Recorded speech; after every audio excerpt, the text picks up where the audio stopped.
निदेव सवितर्दुरितानि करासु वा यद्भद्रं तन्न आसु वा।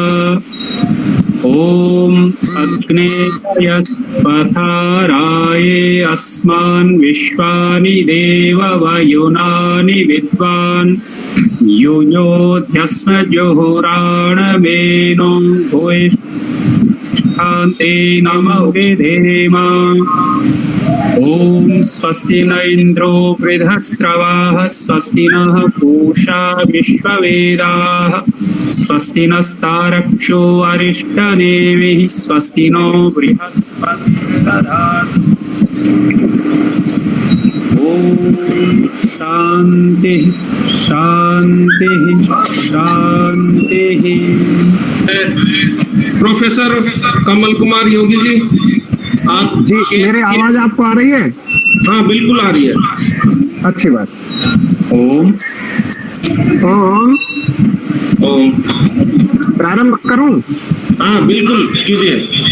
ओम आदिनाथ समारंभां गोरक्षनाथ मध्यमां अस्मदाचार्य पर्यंतां वंदे गुरु परंपरां। ओंकारं बिंदु संयुक्तं नित्यं ध्यायन्ति योगिनः कामदं मोक्षदं चैव ओंकाराय नमो नमः।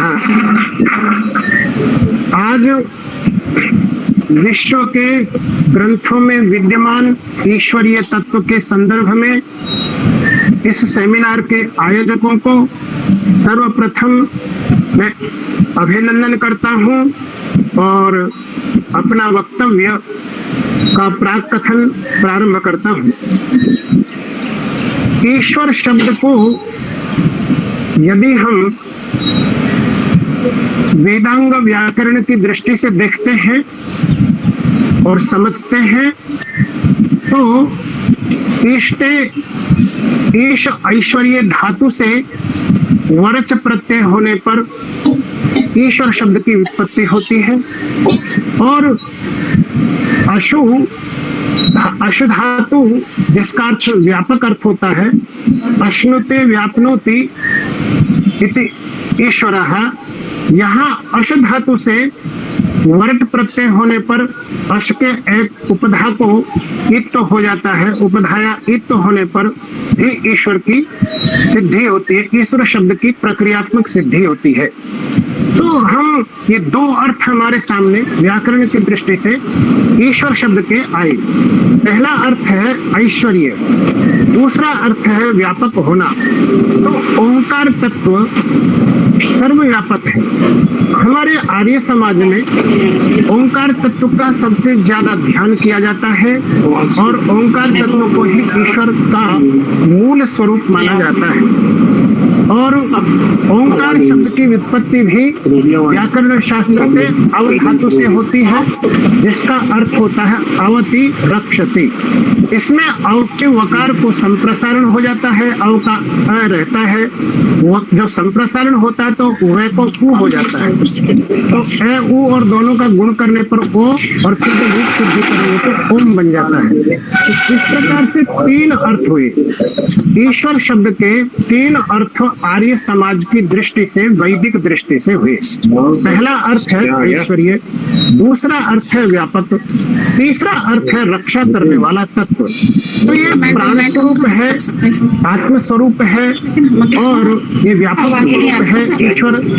अब हम हमारे शास्त्रों का सार, सभी उपनिषदों का सार यदि गीता में आता है तो गीता में भगवान कृष्ण अर्जुन को संबोधित करते हुए कहते हैं कि ईश्वर कहाँ रहता है, तो उसका उत्तर देते हैं ईश्वरो ही सर्वभूतानां हृदयेशे अर्जुन तिष्ठति भ्रामयन्ते सर्वभूतानि यंत्रारूढ़ानि मायया। इसका अर्थ हुआ कि ईश्वर सारे प्राणियों के हृदय देश में, हृदय के स्थान में रहता है और वह सभी भ्रामयन्ते सर्वभूतानि, सभी प्राणियों को भ्रमित करता रहता है, क्योंकि यंत्रारूढ़ानि माया, अपने माया के द्वारा भ्रमित करता रहता है।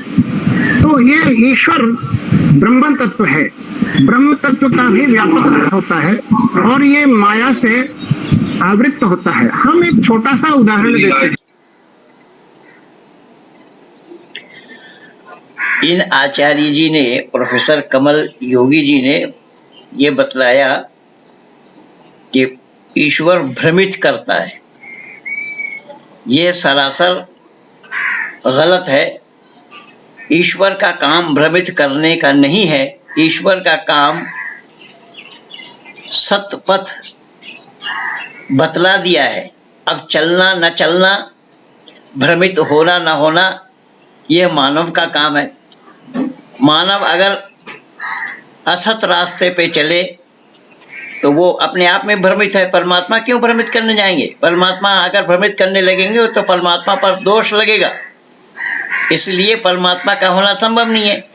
जिस ईश्वर की आपने अभी अभी उपमा दी है, बताए, जिस ईश्वर का वर्णन आपने किया है वो तो वेद के आधार पर ठीक है, लेकिन जब परमात्मा सर्वरक्षक है, वो ओम सर्वरक्षक है, और इस कार्यक्रम का शुरुआत भी वेद मंत्रों के द्वारा किया गया है। आचार्य जी जो गुरुकुल के आचार्य हमारे, उन्होंने वेद मंत्र से ही इस कार्यक्रम की शुरुआत की। तो जब वेद का प्रतिपादन यहाँ पर हो रहा है, उस वेद के साथ अवैदिक बातों का लगना क्यों और कैसा संभव है? अब आपने तो कभी एक शब्द ही मैं अभी पकड़ा हूं, ये भ्रमित करने वाला, कि परमात्मा भ्रमित करते हैं, लेकिन ये गलत है। परमात्मा का काम भ्रमित करने का नहीं है। आगे सुनिए ये क्या बोल रहे हैं। जिस प्रकार से हम हवन करते हैं, होम करते हैं, उस समय होम के पश्चात अग्नि के ऊपर राख छा जाती है तो अग्नि की चिंगारी दिखती नहीं है। इसी प्रकार से माया के आवरण के कारण से, माया रूपी राख के कारण से ओम तत्व, ईश्वर तत्व या व्यापक तत्व जो परमात्मा तत्व है वह नहीं दिखाई देता। इसी दृष्टि से हम कहें तो बहुत ही महत्वपूर्ण प्राकथन में रहस्य में बताना चाहता हूं। ईश्वर शब्द से ऐश बना करके और प्रत्यय करके और उसका ए आदेश करके एशिया शब्द बनता है। हमारा भारतवर्ष एशिया महाद्वीप में प्रमुख देश है और इसी एशिया शब्द और इंदोना शब्द को जोड़ने पर इंडोनेशिया बन जाता है। इंदोना अर्थात चंद्र। अभी सोम आर्य जी ने मंगलाचरण किया था, तो यहाँ यह अर्थ होता है कि जो तत्व सौम्य है, सोम चंद्र की तरह है, चंद्रमा में सौम्य होता है, उसमें अमृत तत्व होता है और अमृत न मरने वाले तत्व आत्म तत्व को कहते हैं।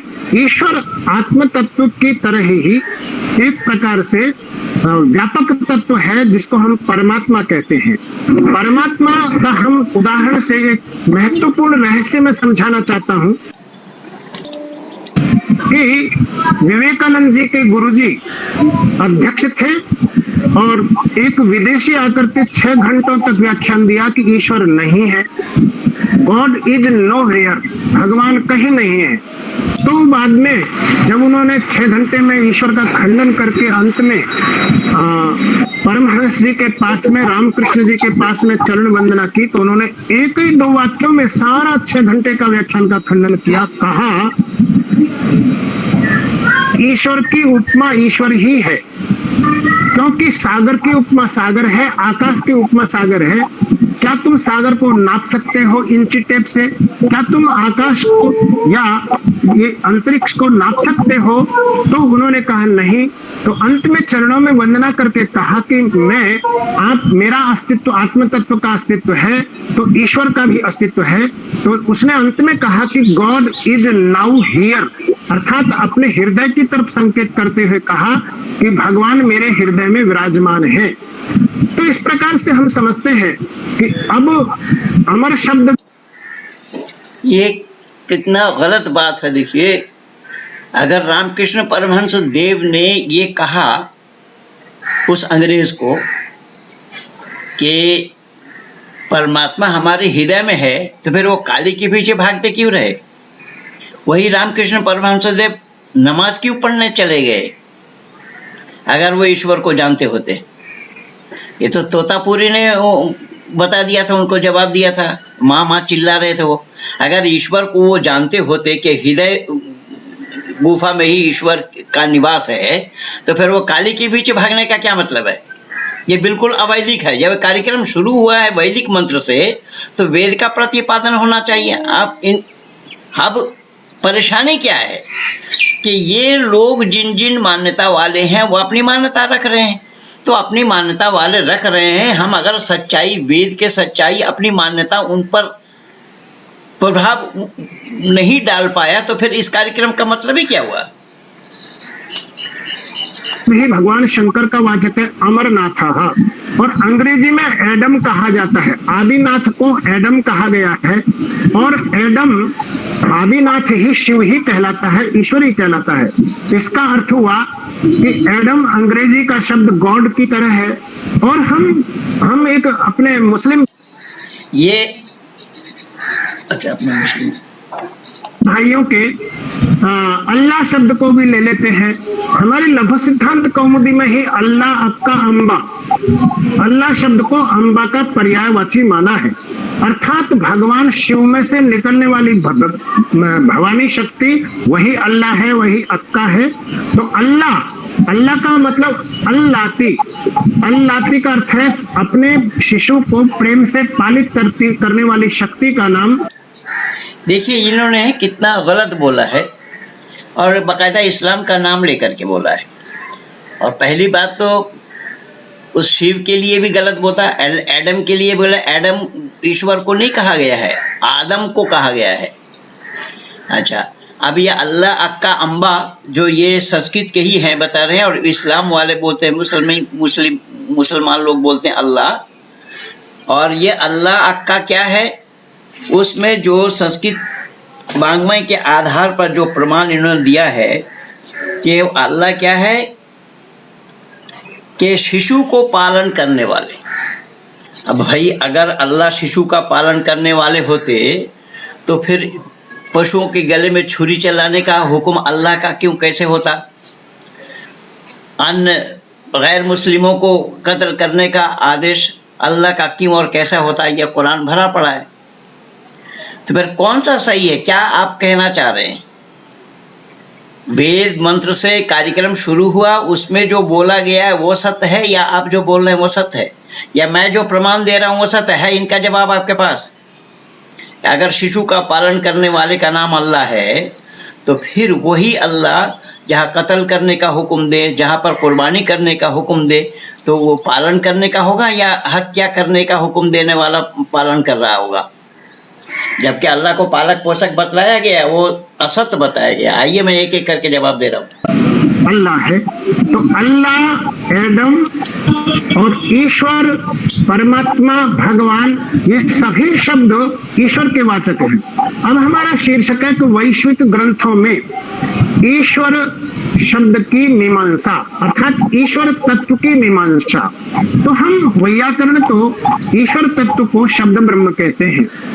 ईश्वर तत्व शब्द ब्रह्म के बारे में वाक्य पदी में पहले ही मंगलाचरण में ब्रह्म कांड में आता है, अनादि निधनम ब्रह्म शब्द तत्वं यदक्षरम विवर्तते अर्थ भावेन प्रक्रिया जगतो यतः।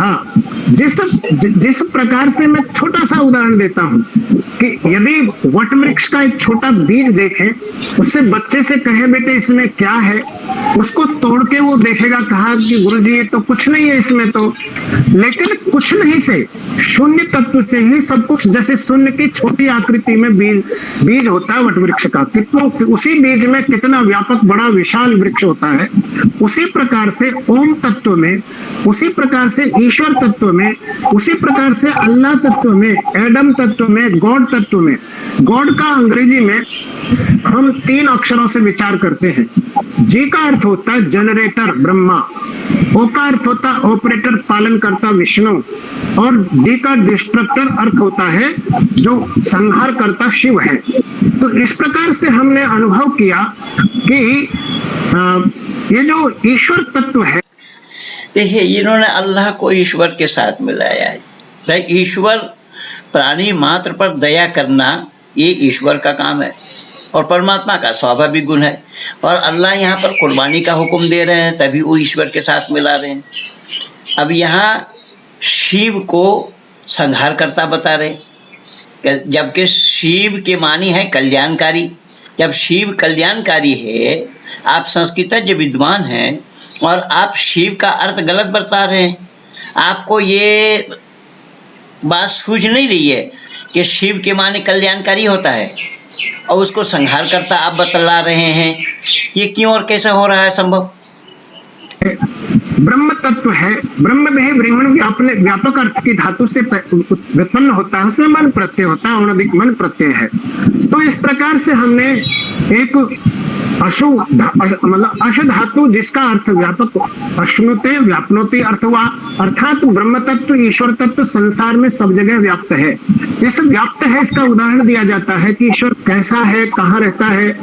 तो एक बार बीरबल से बादशाह ने पूछा था कि भाई आप ईश्वर को बताओ, नहीं तो तुम्हें सजा मिलेगी। लेकिन उसकी बच्ची ने कहा कि मैं बादशाह के दरबार में जाकर के ये बता सकती हूँ कि ईश्वर कैसे है, कहाँ रहता है, किस रूप में होता है।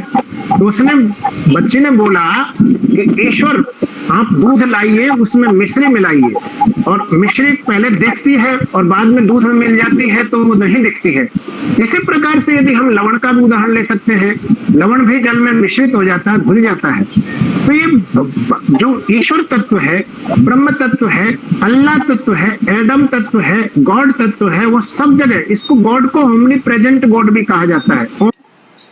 देखिए, ये अल्लाह तत्व, ईश्वर तत्व, अल्लाह, ये गॉड तत्व, सब तीनों को एक मिला दिया है। जबकि ऋषि दयानंद की मान्यता ये नहीं है, वैदिक सिद्धांत ये नहीं है कि गॉड तत्व जो है, ईश्वर तत्व जो है, परमात्मा के लिए जो बोला गया है, जो परमात्मा दयालु है, वो दयावान है, उसका स्वाभाविक गुण है दया करना, और गॉड में और अल्लाह में वो गुण नहीं है। इसके बावजूद भी दोनों को एक साथ मिला देना, तीनों को एक बता देना, ये क्यों और कैसा संभव हो रहा है? फिर सच क्या है? यहाँ तो सच का प्रतिपादन होना चाहिए था, लेकिन सत्य को किनारे करके असत को ही प्रतिष्ठित करने में लगे हैं लोग। ओमन शब्द का सप्तमी के एक वचन में ओमन बनता है, और प्रेजेंट अंग्रेजी का शब्द है।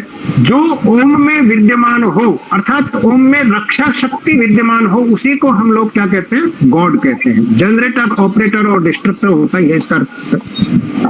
तो हमने ये अनुभव किया कि ईश्वर तत्व बाइबल में, ईश्वर तत्व पुराण में, और ईश्वर तत्व उपनिषदों में, ईशावासी उपनिषद में, और ये वर्त प्रत्यय कर्तार्थ में होता है, वर्त प्रत्यय भी कर्तार्थ में होता है। रक्षा करने वाला, ऐश्वर्य प्रदान करने वाला और व्यापक होने वाला जो तत्व है, उसी को हम ईश्वर कहते हैं। जैसे वायु व्याप्त है, दिखता नहीं है, किंतु अनुभव होता है, और ये आकाश तत्व व्यापक है, वह दिखता नहीं है, नीला दिखता है, तो गैसों का तत्व पुंज दिखता है। मैं एक छोटा सा वैज्ञानिक उदाहरण दे। माननीय आचार्य जी, दिखता नहीं है, वायु अदृश्य है, वो तो ठीक है, लेकिन आँख का विषय नहीं है, क्यों नहीं कह रहे हैं आप कि वो आँख का विषय हो तब तो दिखाई देगा? जब वो आँख का विषय ही नहीं है तो आँख से देखा जाना क्यों और कैसा संभव होगा? और देखते हैं आँख से, और आँख से भी केवल देखना संभव नहीं होगा। रोशनी चाहिए, सूर्य चाहिए, और आँख और रोशनी से भी देखा जाना संभव नहीं होगा। शरीर में आत्मा चाहिए, देखने वाला होना चाहिए, ये तीनों का संयोग से ही देखा जाना संभव होगा। लेकिन परमात्मा आँख का विषय नहीं है, हवा आँख का विषय नहीं है। तो परमात्मा जब आँख का विषय नहीं है, उसको आँख से देखा नहीं जा सकता, आप बतला रहे हैं। आप उसका वायु का उदाहरण दे रहे हैं। आप सीधा सीधा बोलिए ना कि वो आँख का विषय नहीं है। करके इस विषय को अति संक्षेप में स्पष्ट करना चाहता हूं कि आप पानी का उदाहरण लीजिए। पानी दिखता है, किंतु यदि हम इसको दो गैस के रूप में देखें, ऑक्सीजन और हाइड्रोजन में, गैस के रूप में ये नहीं दिखेगा। तो H2O का उदाहरण लेते हैं। डबल हाइड्रोजन और ओ का मतलब ऑक्सीजन, हाइड्रोजन और ऑक्सीजन दोनों को मिलाने के पश्चात जल तत्व बनता है। जल के एक बिंदु लेते हैं और सिंधु का उदाहरण लेते हैं। सिंधु में बहुत सारी बिंदुएं मिलकर के बहुत ज्यादा पानी होता है। तो जैसे पानी बहुत व्यापक है, पानी समुद्र में सागर में असीमित रूप में है, उसी प्रकार से भगवान भी परमात्मा बड़े विस्तार रूप में है और आत्मा उसके बिंदु के रूप में है। अर्थात एक बिंदु जल की ले, उसमें भी H2O गुण होगा, और सागर में से एक बिंदु ले, उसका भी H2O गुण विज्ञान का होगा। तो विज्ञान हमारे शास्त्रों में ज्ञान विज्ञान दोनों ही है। भगवत गीता में 13वें अध्याय में ज्ञान विज्ञान अध्याय माना जाता है। एक मैं छोटा सा अपना गांव का उदाहरण देना चाहता हूँ। क्षेत्र और क्षेत्रज्ञ शब्द को समझाना चाहता हूँ। क्षेत्रज्ञ का अर्थ होता है आत्मा, और क्षेत्रज्ञ का क्षेत्र का अर्थ है शरीर, और क्षेत्रज्ञ का अर्थ है आत्मा। क्षेत्र को जानता है, क्षेत्रम यानी शरीरम जानाति इति क्षेत्रज्ञः। तो हम गांव के खेतों का उदाहरण लेते हैं। सरपंच और पटवारी ये किसका खेत है इतना जानते हैं, उसका व्यक्ति का नाम भी बता देते हैं। ऐसे ही इसी प्रकार से शरीर क्षेत्र है, इसमें विद्यमान जो आत्म तत्व है, व्यापक तत्व है, और तो सातत्य गमने धातु से मन प्रत्यय होने पर आत्मन शब्द की व्युत्पत्ति होती है, जिसका अर्थ होता है सतत गमनशील, सतत बोधशील। गम धातु का अधिगम में समझना अर्थ होता है। इसी प्रकार से ईश्वर में भी ये समझ होती है। ईश्वर स्वयं समझता है, अपने अंशी ईश्वर अंश अविनाशी है और ये अमित सुख राशि भी है। तो ईश्वर अंश जीवात्मा। अब देखिए, ईश्वर अंश जीव अविनाशी बताया है, ईश्वर का अंश बताया है जीव। भाई जीव अगर ईश्वर का अंश है तो आचार्यवर मैं आपसे पूछना चाहूँगा, और इन राजस्थान आर्य प्रतिनिधि सभा के अधिकारियों से पूछना चाहूँगा, दौसा आर्य समाज के अधिकारियों से पूछना चाहूँगा कि वो परमात्मा का जो अंश आप निकाल रहे हैं, वो अंश क्या है? वो ठोस है, तरल है या गैस है जिसका अंश आप निकाल रहे हैं? ये अंश निकाला जाना संभव होगा परमात्मा का? परमात्मा का अंश जीवात्मा है नहीं। ऋषि दयानंद ने तीनों को अलग करके दिखाया। ध्वा सुपर्णा सयुजा सखाया समानम वृक्षम परिसस्व जाते तयोरन्या पिप्पलम स्वादवती अनशनो अभिचाक्षिति। ईश्वर, प्रकृति और जीव ये तीनों अलग अलग चीज हैं और तीनों अनादि तत्व है, तीनों समकालीन है। तीनों में अंतर यह है कि परमात्मा ज्ञान में परिपूर्ण है, प्रकृति ज्ञान शून्य है, जीव आत्मा में कुछ ज्ञान और कुछ अज्ञानता है। जीवात्मा अपनी अज्ञानता को दूर करने के लिए परमात्मा का सानिध्य लाभ करता है, और ये जीवात्मा अगर उस परमात्मा का अंश है, पहले ये सवाल ही गलत है, अंश का होना संभव नहीं है, तो फिर जीवात्मा परमात्मा को ढूंढता क्यों है अगर है वही चीज?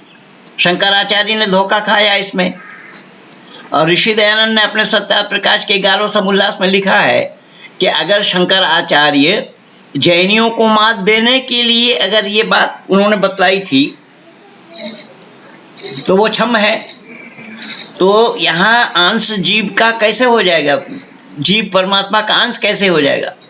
परमात्मा में ईश्वर है, पर यानी जीवात्मा में परमात्मा में अंतर ये है, अंतर बताया गया है। अर्थात ईश्वर सर्वव्यापक होने के कारण जीवात्मा के साथ है, जीवात्मा में है ईश्वर, लेकिन जीवात्मा ईश्वर नहीं है। अब आप यहाँ पर वैदिक मंत्रों के द्वारा यहाँ पर कार्यक्रम का उद्घाटन हो रहा है। कार्यक्रम की शुरुआत वेद मंत्रों से की जा रही है और वेद विरुद्ध बातें बोली जा रही है।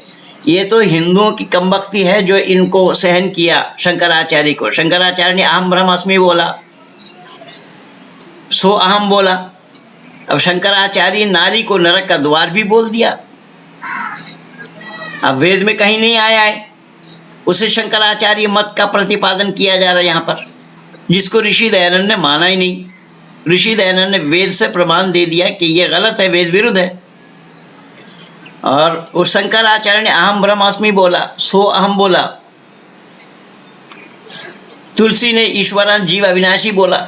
स्वामी विवेकानंद कह रहे हैं कि प्रत्येक आत्मा अव्यक्त ब्रह्म है, और ऋषि दयानंद कह रहे हैं कि ब्रह्म अलग है और जीव अलग है।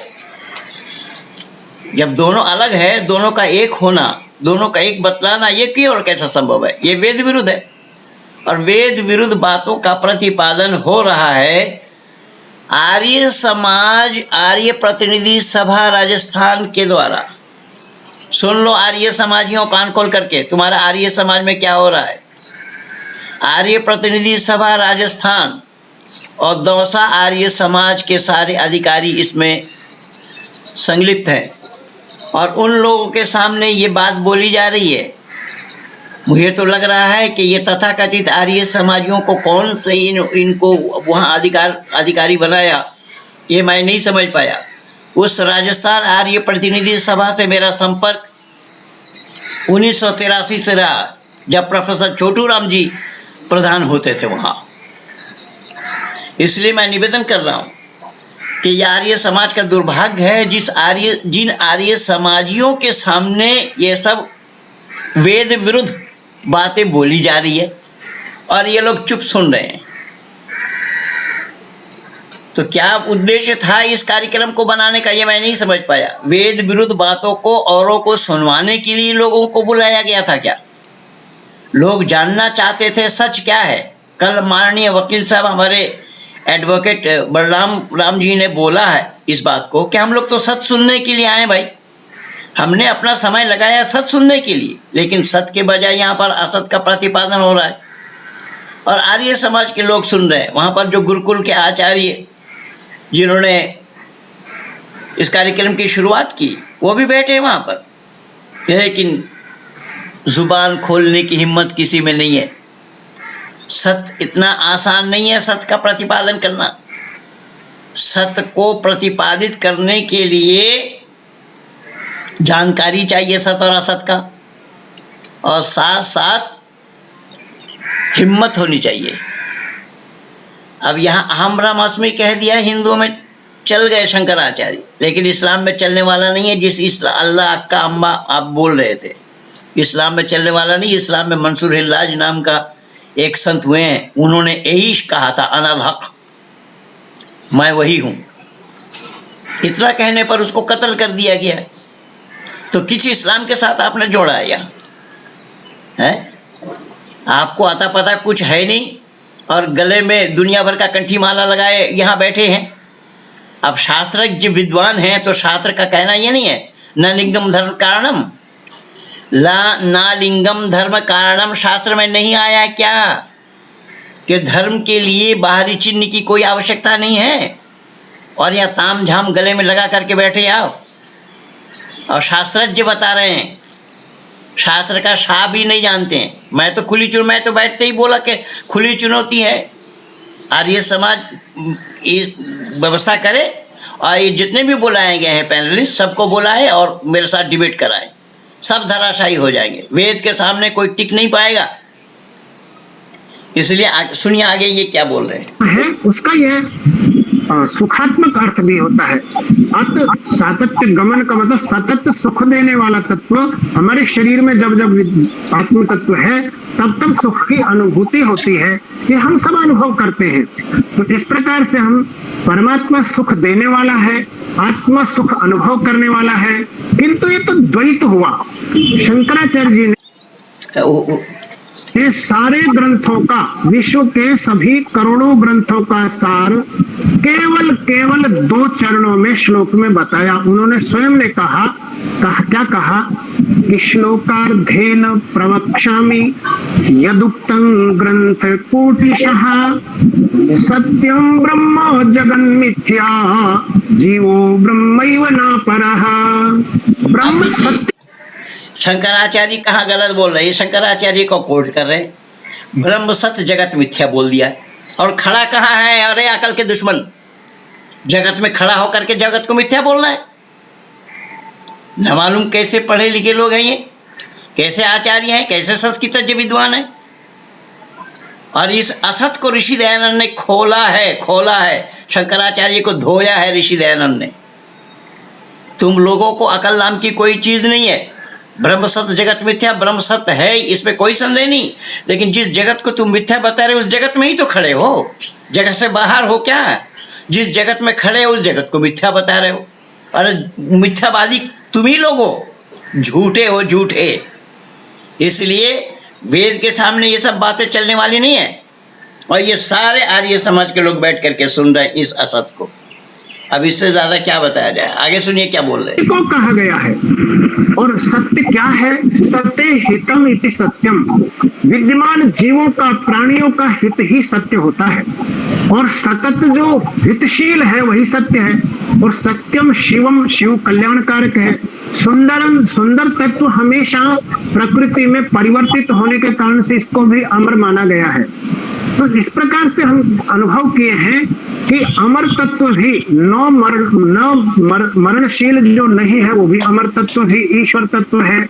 अमरनाथ की तत्व, अमरः, अमरकः, अमरिका, ये शब्द जैसे बालः, बालकः, बालिका, तो देशों के नाम के रूप में भी ईश्वर से, ईश्वर चूंकि आध्यात्मिक प्रशासन के प्रथम ईश्वर शिव तत्व एशिया से लेकर के जापान, जर्मनी, कनाडा, सभी देशों के विश्व में, उस समय तो पहले एक क्रिश्चियन धर्म था ही नहीं। हमारे कश्मीर में आकर के ईसा मसीह ने सीख करके गीता से ये क्रिश्चियन धर्म का नाम रखा क्रिश्चियनिटी। इसको यदि संस्कृत की दृष्टि से व्युत्पन्न करें तो कृष्ण की नीति को ही क्रिश्चियन नीति कहते हैं। और तय का उच्चारण, मतलब तय का उच्चारण होता नहीं, इसलिए नीति को नीति बोलते हैं वो लोग। इस कारण से कृष्ण की नीति अथवा ईश्वर की नीति, ईश्वर ने कृष्ण को गीता सिखाई, ऐसा यहाँ शास्त्रों में उल्लेख मिलता है। बालकपन में शिव भगवान जब कृष्ण के दर्शन करने आए थे तो वो गोपीश्वर होकर के उनको भगवत गीता का पाठ पढ़ाया था। तो ईश्वर तत्व एकदम मूल तत्व है, इस सृष्टि का मूल है। जैसे मूल उसका बीज है, जड़ नहीं होती। ईश्वर कोई एक बार कलह हुआ, फिर मैं बड़ा हूँ, ब्रह्मा जी कहते हैं कि मैं बड़ा हूँ, विष्णु कहते हैं मैं बड़ा हूँ, लेकिन बीच में ज्योतिर्लिंग रूप में ईश्वर तत्व, शिव तत्व आकर के कहने लगा कि भाई इस ज्योति का। देखिए अब यहाँ शिव का प्रतिपादन कर रहे हैं, ज्योतिर्लिंग बोल रही है। अब मैं बड़ा हूँ का मतलब ये नहीं है। सत्य एक है और अद्वितीय है, सत्य हमेशा से बड़ा है और बड़ा रहेगा। इसीलिए सत्य में जयते अनितम सत्य न पंथा बीता तो देवयाना बतलाया गया है। अब ज्योतिर्लिंग कहाँ से आ गया? वेद में ज्योतिर्लिंग की चर्चा कहाँ है? कहाँ बोला गया है कि ज्योतिर्लिंग? अब अमरनाथ के साथ जोड़ रहे हैं, देश के साथ जोड़ रहे हैं। परमात्मा किसी देश के साथ बंधे हुए नहीं है। किसी देश के साथ परमात्मा बंध जाए तो परमात्मा पर पक्षपात का दोष लगेगा, आरोप लगेगा। इसलिए परमात्मा जानने की चीज है, बिना जाने किसी को परमात्मा कह देना, चाहे वो शिव को कहो या पार्वती को कहो या किसी और को कहो, किसी को अंदाजा परमात्मा कहना, ये सबसे बड़ी मूर्खता है। और यही मूर्खता हिंदू समाज में किया है। सब काम दिमाग से करते हैं, सब काम जान करके करते हैं, लेकिन जहाँ परमात्मा का नंबर आता है वहाँ दिमाग में ताला डाल देते हैं। क्यों भाई? परमात्मा को दिमाग से जानने का काम क्यों नहीं करते? परमात्मा को दिमाग से जानने का प्रयास क्यों नहीं करते? वहां पर दिमाग में ताला क्यों डालते हैं? वो कहाँ से आ गया ज्योतिर्लिंग?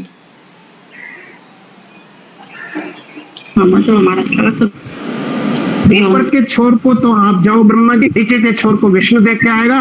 विष्णु ने तो आके सत्य कहा कि अनंत है आपकी ज्योति। और उधर ऊपर जा करके ब्रह्मा जी आए, उन्होंने केतकी के सहयोग से मिथ्या बोल करके कहा कि मैं तो अंत पा गया, लेकिन उनके 5 मुख।